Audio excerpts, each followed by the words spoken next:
Hi, I'm Rob Brazen. Welcome to the Star Cave. So today it's still light out and we still have some clouds, so this may be a wash, I don't know, but I'll go through the steps at least to show you how I capture Venus.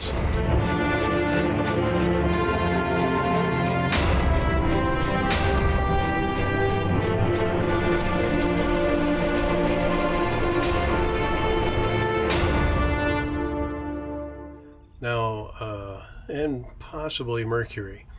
So these two planets, of course, are the morning stars or evening stars, depending on what side of the sun they're on.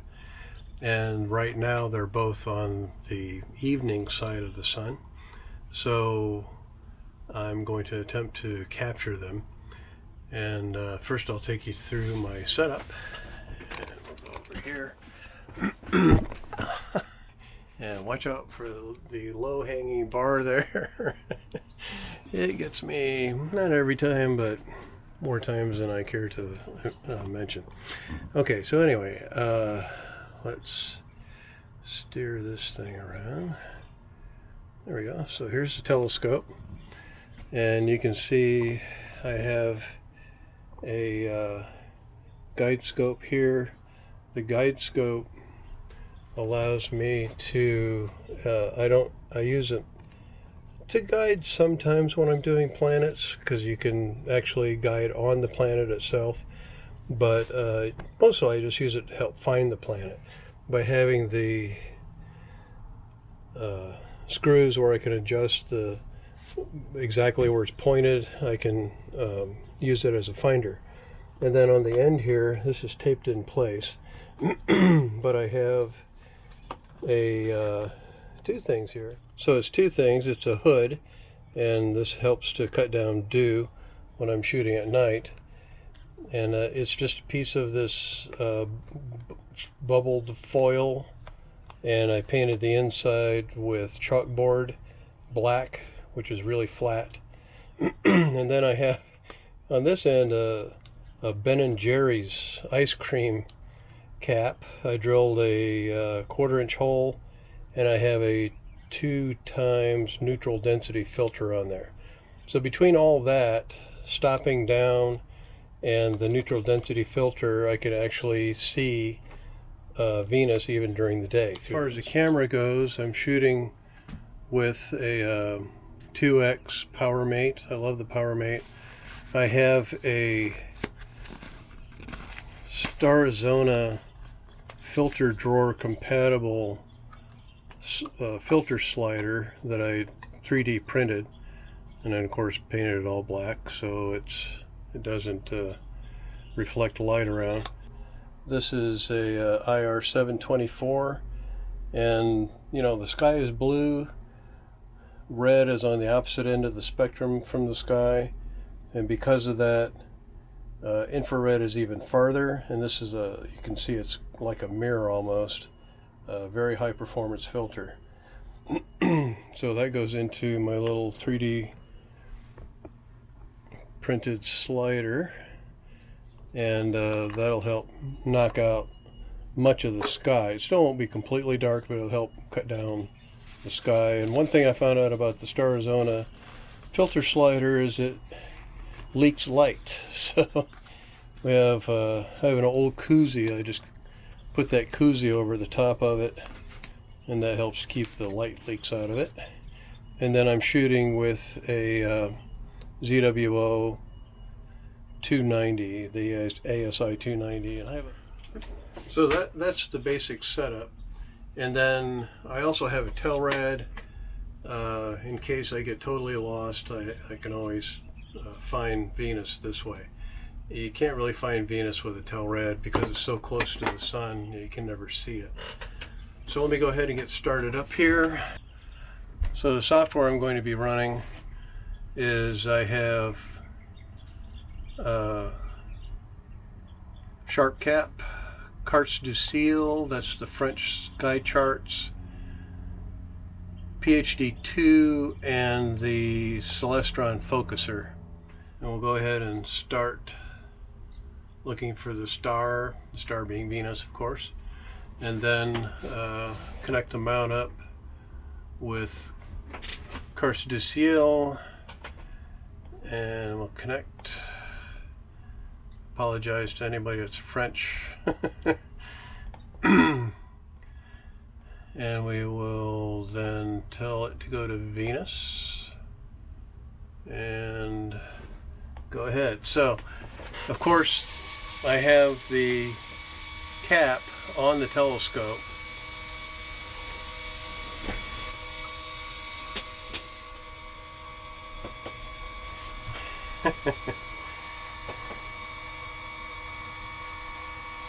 And because I have the cap, I'm safe. So one thing I learned being at the total eclipse of the sun a couple of years ago is that as long as you're not looking at the actual disk of the sun, it's okay. Your optics are safe. So you can see right here, this little spot is Venus right here. So I'm going to take and put my hand controller on slow center actually, and I'm going to turn on the bullseye, and then I know that if I get the bullseye within the inner circle there, I'll start to see Venus on my main display. So and just a little more to the left. I should be right about there. We'll see. Okay, so the Venus, we now have the telescope pointed very, very close to Venus, and I did that because I know that my finder scope, my guide scope / finder scope, is aligned very well, and so I should be able to find it. And that's really important to have your finder scope really, really closely aligned, because it's impossible to see it right now. And you know, of course, when you start up, you never know exactly where you are. So I have a mask over my finder scope with a little 1/4-inch hole and a 2-stop piece of filter. I'm just now waiting for the sun to go behind the neighbor's house, and I'll take the cover off the main scope, and then we can start getting serious. All right, so I can look directly at the neighbor's roof and see that the sun has gone definitely behind the house.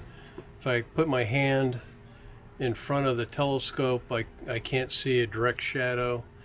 Now, I did have one time when the sun was coming down, and the neighbor has a chimney, and the sun went behind the chimney, and okay, so I took the cover off, and then the sun came out the other side of the chimney, so I put the cover back on real quick.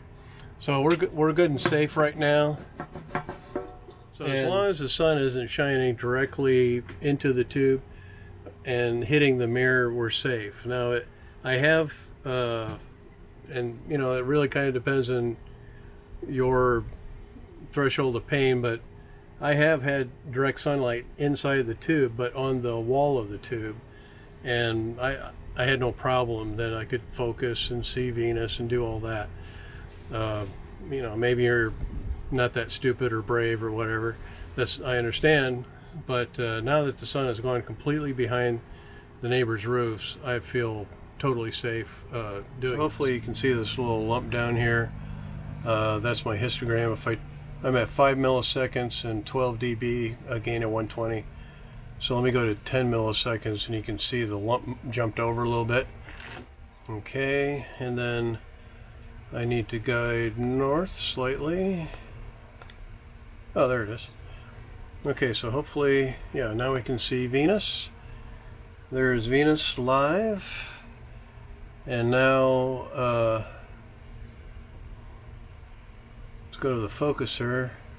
So when it's scintillating like this, and you see a lot of that distortion in there, that part of that is the fact it's out of focus. So first thing we need to do is connect up the focuser. Let me bring this down here so we can see it better.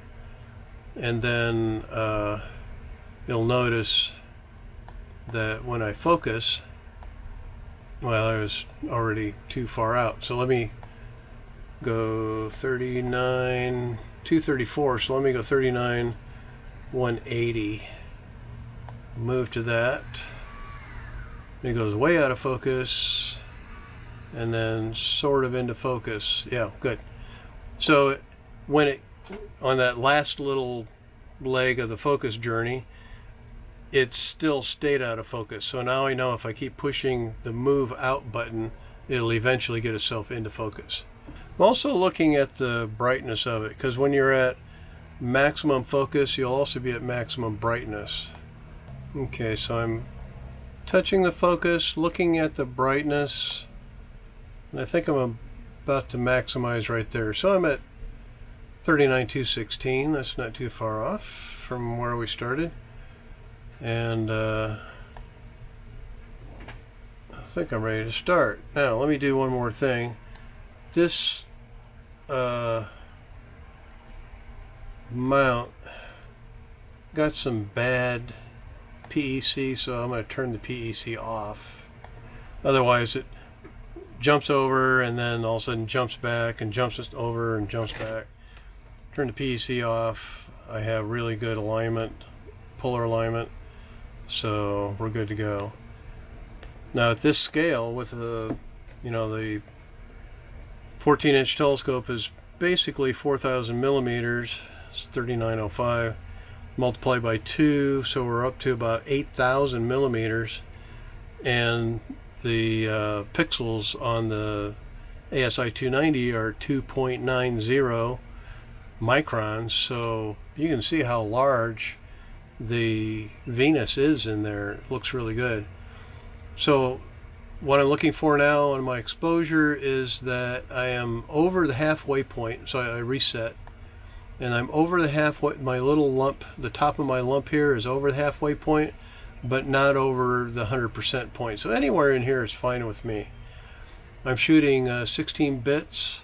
Now I'm going to have to pretty much grab that entire frame, but I do have this ROI down here called 1096 by 1096, and that just gives me a slightly faster frame rate. So let me bump it up just ever so slightly here. So I stay in the middle. The other thing I can do, well, no, I can't. I was going to say, if I'm not already maxed out as far as the height, you can use the ROI sliders to kind of move you around a little bit. In other words, you have this pan and tilt sliders. Now, of course, I'm full height, so I can't mess with it with the tilt. But if I wanted to move left and right, I can do the pan. So I can move, click that up and see how it slid over there a little bit. I can click it the other way, slide it back. So I'm going to put it about the middle. And then we'll do a quick, now I'm just doing a safety capture here, 500 frames, just in case everything goes really bad tonight. So I'm going to give it a name up here in the target name, Venus _ IR 742 _ PowerMate 2. So that way I know what filtration and what magnification that I have. And then I'm going to, on these, because I'm shooting in white and because there's no detail in Venus, so I almost feel like 5,000 frames is too much, but I go ahead and shoot 5,000 frames. Usually about 1,000 or so are usable, which gives me lots of data to, if I want to do some drizzling or whatever. So right now I'm capturing and at a 82 frames per second frame rate, which is one of the things I like about the ASI 290. It has really high frame rates. Alright, so we finished. It dropped one frame out of 5,000, and that's Venus. So I went ahead and I've decided to go ahead and get Mercury also. And so to do that, I have synchronized on Venus. So now it knows exactly where we are with Venus. And then we can look for Mercury and have the scope go to Mercury.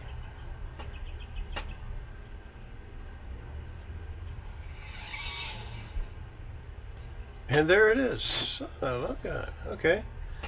So doing that little synchronization put us right on Mercury. So that's really nice that that happened. So now all we have to do is, first of all, let's go ahead and bring up.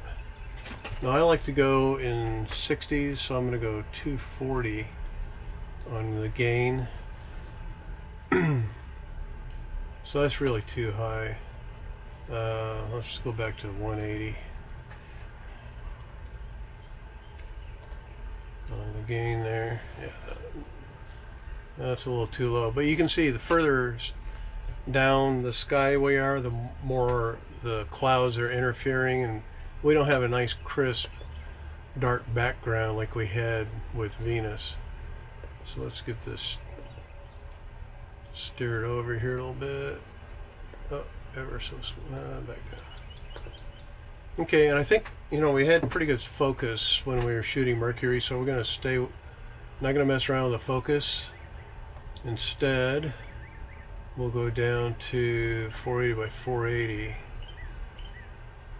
And you can see now the frame rate is bumped up to 180 per second. So now when I do a quick capture of 5,000 frames, it's just a matter of a few seconds and it will capture the whole load.